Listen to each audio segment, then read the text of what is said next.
Saca el grandolón, sácalo, sácalo. Halo saudara-saudaraku, apa kabar kalian semua? Semoga baik-baik saja lah ya, dan rezekinya dilancarkan. Di video kali ini saya akan merangkum film yang berjudul Oke, tanpa banyak cakap lagi, langsung saja kita gaskan ya.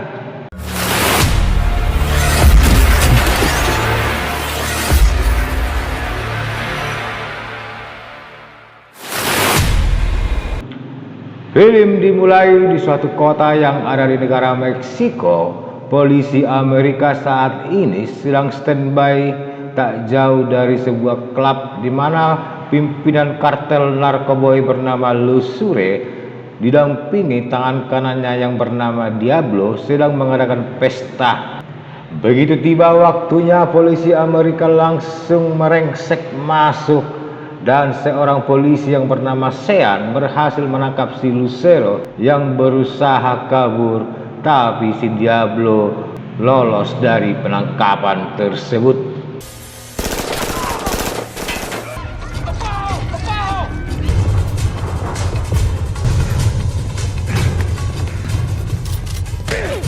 Only gonna get worse for all of us.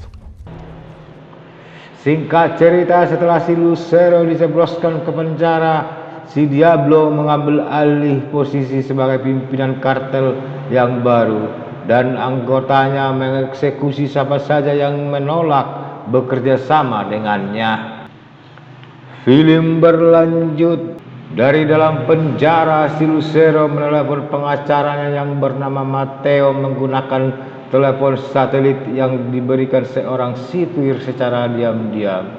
Di sini si Lucero meminta supaya membantunya, tapi si Mateo menolaknya dengan alasan takut karena saat ini yang memimpin kartel adalah si Diablo dan harus ada izin darinya.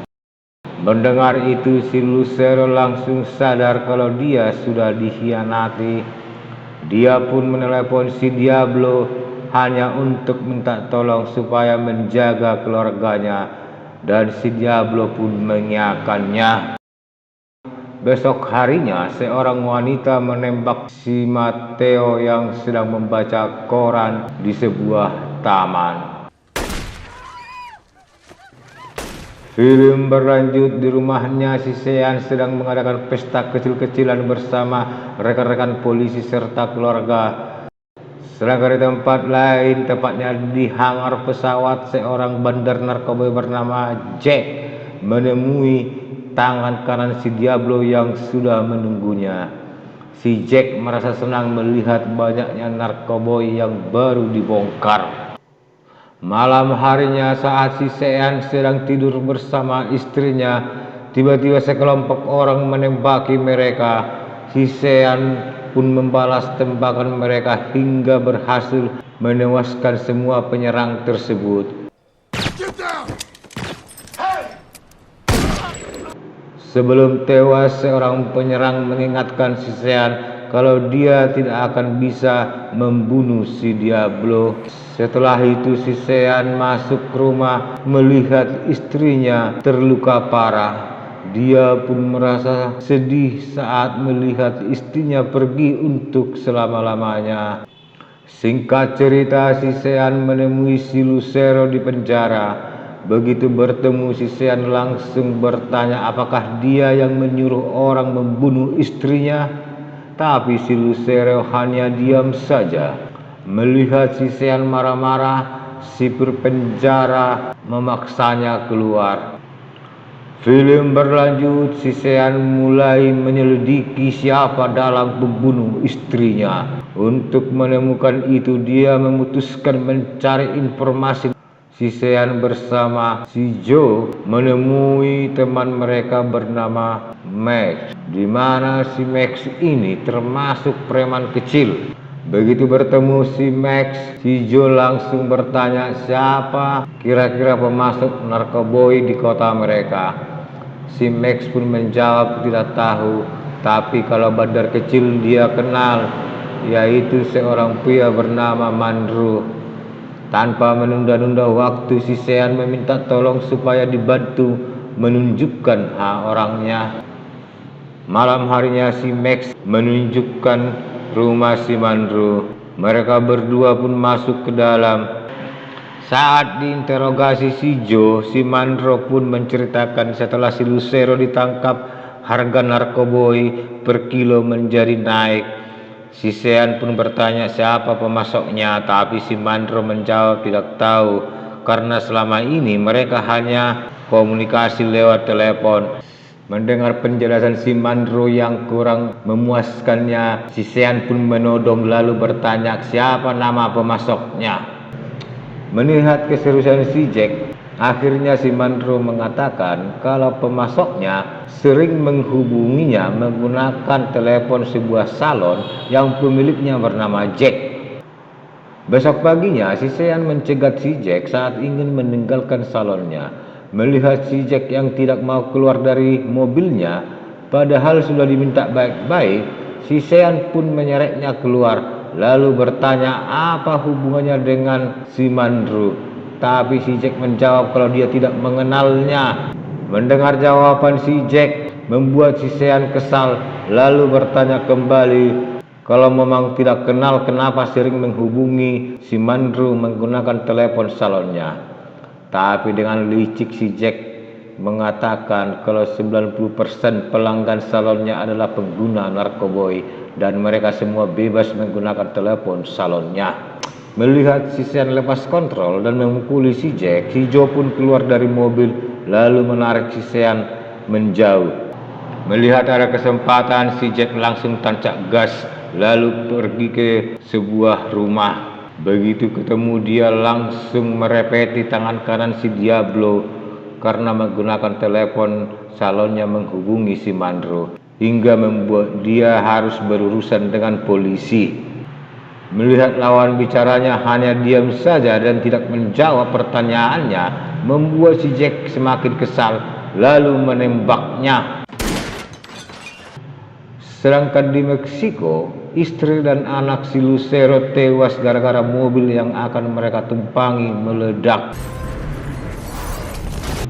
Setelah itu si Diablo menelepon si Lucero lalu memberitahu tentang kejadian tersebut. Mendengar kabar buruk tersebut, si Lucero pun marah dan menyalahkan si Diablo yang tidak becus menjaga keluarganya. Tapi si Diablo hanya bisa minta maaf. Besok harinya si Sean kembali menemui si Lucero di lapas. Saat bertemu dia bertanya tujuan si Lucero memanggilnya.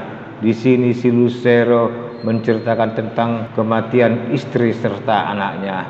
Dia juga memberitahu tentang cara kerja kartel, di mana kalau terjadi pergantian pemimpin, maka pemimpin baru akan membangun jaringannya sendiri serta mencari pembeli baru.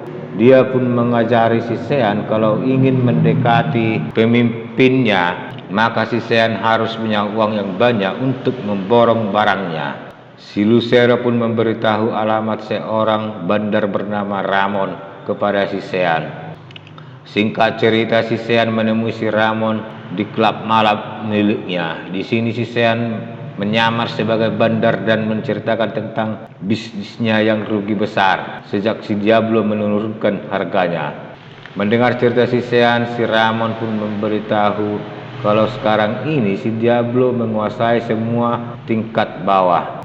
Setelah itu si Sean memesan narkoboy dalam jumlah banyak kepada si Ramon. Mereka pun sepakat harganya $15.000 per kilo dan lokasi transaksinya hari Jumat jam 2 di pelabuhan. Singkat cerita, tibalah hari Jumat di mana si Sean serta polisi yang menyamar sudah standby. Begitu juga anggota si Ramon. Tapi saat melihat uang yang disiapkan si Sean, rekan si Ramon menceritakan tentang aksi mereka sebelumnya yang membunuh istri polisi yang menangkap si Lucero. Mendengar cerita itu, si Sean pun lepas kendali lalu menghajar kulit tersebut sampai tewas. Setelah itu terjadilah baku tembak, tapi si Ramon berhasil kabur.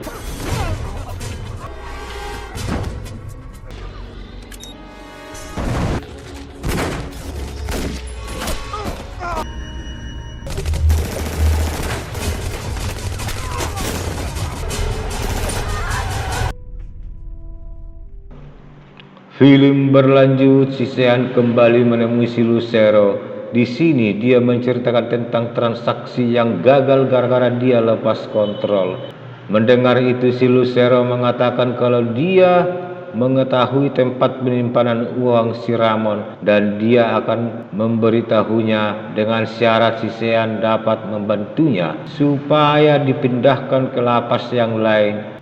Setelah si Sean mengiyakannya, si Lucero pun memberitahukan alamat penyimpanan uang si Ramon. Singkat cerita, pada suatu malam si Sean dan si Joe serta dibantu si Max dan anggotanya menyerbu klub malam sekaligus lokasi penyimpanan uang si Ramon. Setelah itu dia menodong si Ramon lalu menyuruhnya menelepon si Jack sekaligus memesan narkoboy. Dari seberang telepon, si Jack pun langsung mengiyakan pesanan si Ramon. Besok paginya si Ramon sudah menunggu kedatangan si Jack. Begitu mendaratkan jet pribadinya, si Jack menyapa si Ramon yang hanya diam saja. Saat membuka pintu truk yang dikiranya berisi uang, si Jack justru shock melihat si Sean menodongnya. Sedangkan si Ramon langsung dibawa si Max pergi meninggalkan tempat untuk diserahkan ke kantor polisi. Walau sudah dihajar, si Jack tetap menjawab kalau dia belum pernah bertemu langsung dengan si Diablo. Mendengar itu, si Sean pun bertanya cara kerja mereka selama ini. Karena takut dikubur hidup-hidup, si Jack pun menceritakan kalau dia ingin memesan barang, maka anggota si Diablo akan menjemput uangnya di hangar pesawatnya. Setelah itu barangnya akan diantar. Si Sean pun mengajaknya mengantarkan uangnya. Begitu pesawatnya mengudara, si Joe menyelipkan alat pelacak di tumpukan uang yang akan diserahkan kepada anggota si Diablo. Begitu mendarat, si Jack langsung mengeluarkan satu tasnya, tapi anggota si Diablo merasa curiga melihat wajah si Jack yang lebam-lebam. Walau si Jack sudah mengatakan kalau itu gara-gara turbulensi, tapi anggota si Diablo tidak percaya lalu menembak si Jack hingga tewas. Setelah itu mereka langsung pergi membawa semua tas yang berisi uangnya. Film berlanjut, si Sean dan si Joe mengikuti mereka melalui alat pelacaknya hingga sampai di depan rumah si Diablo. Mereka berdua pun masuk lewat gorong-gorong, sedangkan di tempat lain pihak kepolisian bersiap-siap memindahkan si Lucero. Setelah itu terjadilah baku tembak dan si Sean berhasil melenyapkan si Diablo yang berusaha kabur.